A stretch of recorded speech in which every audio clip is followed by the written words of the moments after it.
Hey folks, MasakoX here. Bardock and Goku got the chance to meet each other and explore what they had been missing all of the latter's life. But as you've become very aware of, we don't reckon that it would have been the most harmonious of reunions. That being said, there is one thing that could maybe make Bardock regain some enthusiasm for the mortal realm, and that is the chance to stop Frieza. Deck him in the schnoz. Finally. Let's resume. With Kakarot and Vegeta, as Bardock had only just found out, weren't on Earth to act as the first line of defense or something to that effect, the others had to come up with some kind of a game plan.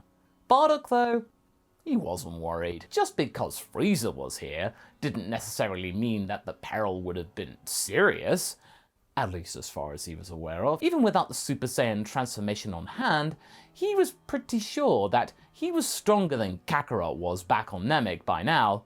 All the King Kai training had paid off, as well as the excellent use of Kaioken, Bardock basically making it his own. Topping all this assurance off, the likes of the Namekian and Gohan were surely much stronger than him, so surely this would be just a walk in the space park. Bardock could realistically see him beating Frieza at last, had power levels kept to where they were for the Emperor. It seemed that Frieza hadn't learned his lesson after all, he thought. So, on the way to the invasion point, Bardock decided to confront his grandson about the Emperor's plan. Not gonna lie, I'm surprised this hasn't happened sooner, considering that you people have those things knocking around all the time. Up until recently, we wouldn't have been able to even think of reviving you, as previously they could only revive the recently departed. You have Dende to thank for that.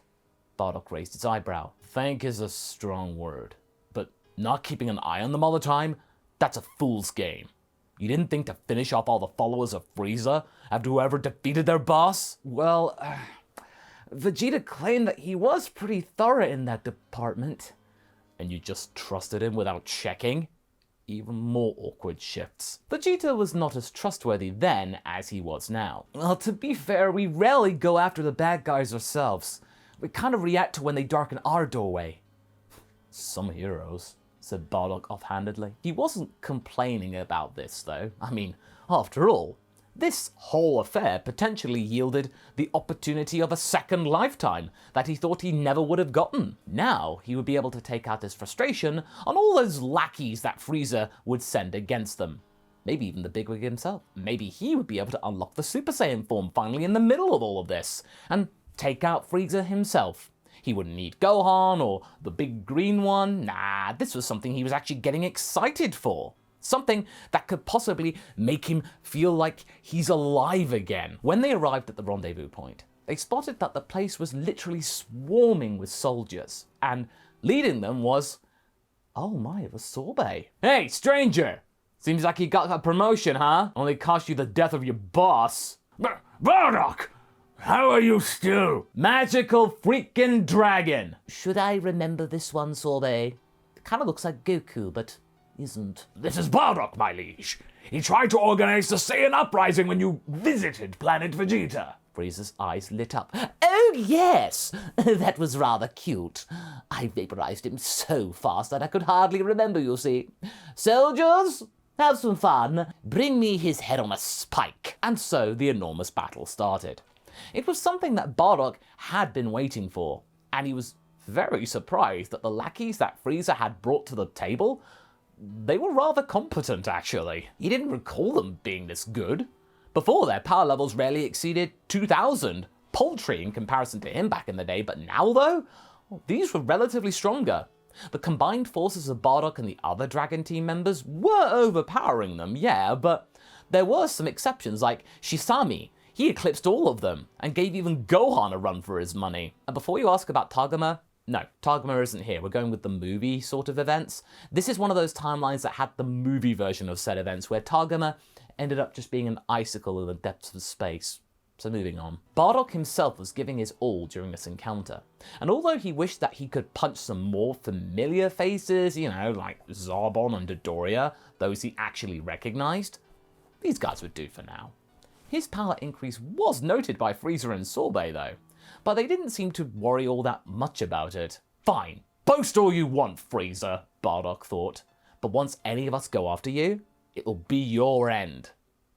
Again. And pray that Kakarot or Vegeta didn't get here before we were done with you, he thought again. After most of the lackeys were defeated, the Space Emperor unceremoniously destroyed the remainder for being simply rubbish. Typical. Throwing away the lives of your men as if they were nothing.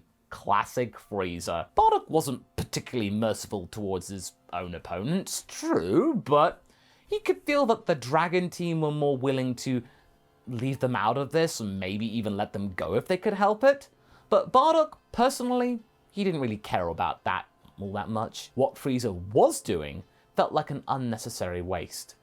Oh well, it seems like I will have to deal with you myself. Bardock grinned massively as Frieza descended on all of them. Oh, I've waited for this moment oh so long. Frieza! Bardock charged at the Emperor. He wasn't scared. He felt that the others had his back. Yeah! He activated the most powerful form of Kaioken that his body could muster. He prepared the punch of his life and watched Frieza block it with one finger. You are saying? Bardock's body hurt immensely, as his Kaioken was immediately snuffed out due to a fast sucker punch. Frieza didn't even go after him. He just let him fall down to the ground, broken by his own technique. One punch is all that it took to make his point. I already killed you once, Saiyan. I need not repeat myself. Stay down. Amidst the rubble, it was hard to describe what Bardock was currently feeling. First, there was irony. He was going to die because of Frieza again. Second, there was hope. Perhaps he might see Guinea again. He would be left alone by those Earthlings. They wouldn't be there to badger him, but he wouldn't be free to roam the other world anymore, because surely after all of what he'd done in the first life, he'd be put squarely back in HFIL again for all of those atrocities that he caused. West Kai would ensure also that Yama threw the book at him out of spite. Then there was anger, followed quickly by disappointment. After all the training he'd done since he first met his son after the Otherworld tournament. After all that, he wasn't even a plausible threat to Frieza. Nothing more than just an annoying insect. Gohan rushed over to him as he stewed in his thoughts to check if he was okay.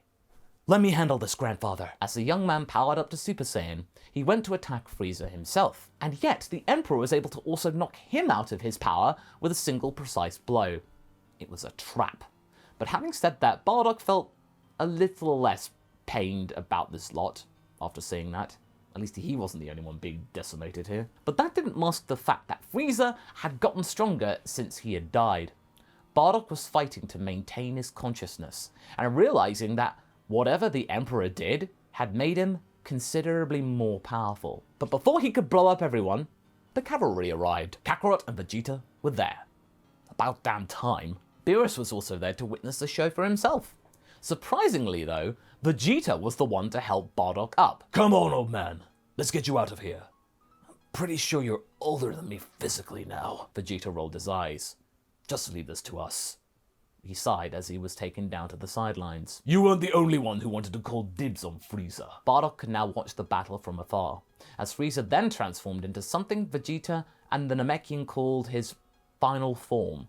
Kakarot responded first by using his Super Saiyan form, and then something new that Bardock had never seen. Blue hair? I can do that too, by the way. Vegeta was still observing the fight with Bardock. What is this? We call this Super Saiyan God Super Saiyan. What? Why not just like Super Saiyan Blue or something? As Vegeta was mulling over this far better name, Frieza was not at all worried about this new power. Oh my, you have a new trick, Goku. Well, so do I.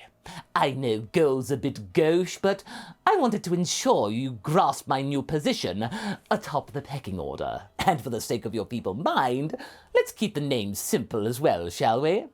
We'll call this one Golden Frieza. Bardock chuckled. See, even Frieza gets it.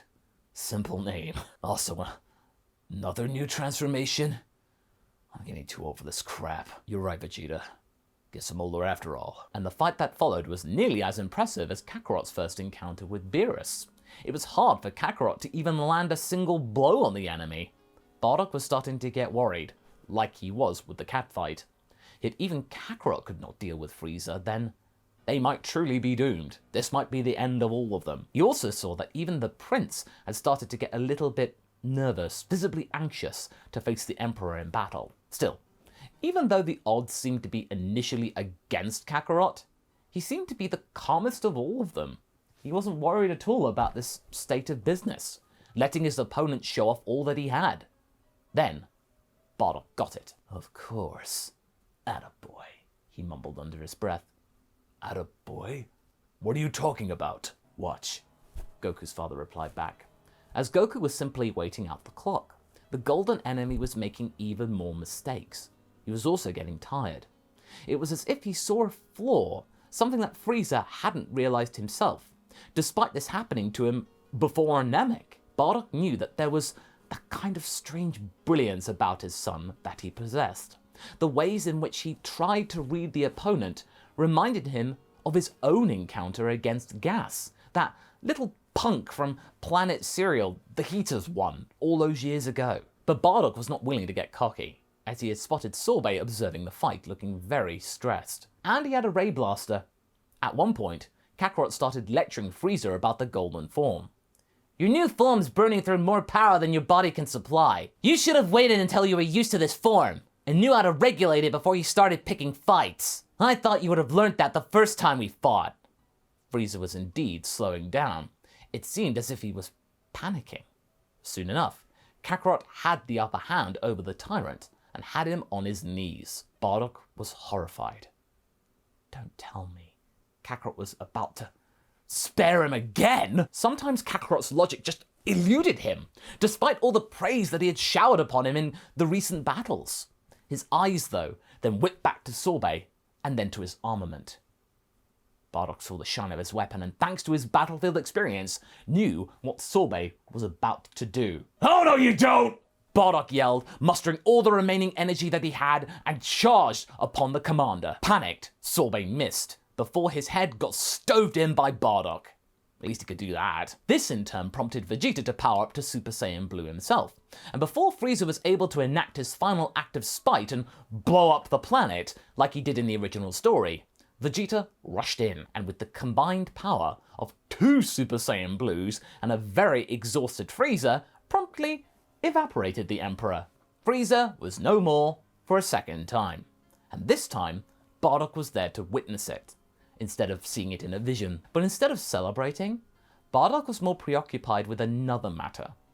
As Goku caught his breath, really relieved that he hadn't gotten hit by Sorbet, he could see and hear his father lambasting him about something. You idiot! You need to watch out for things like this, Kakarot!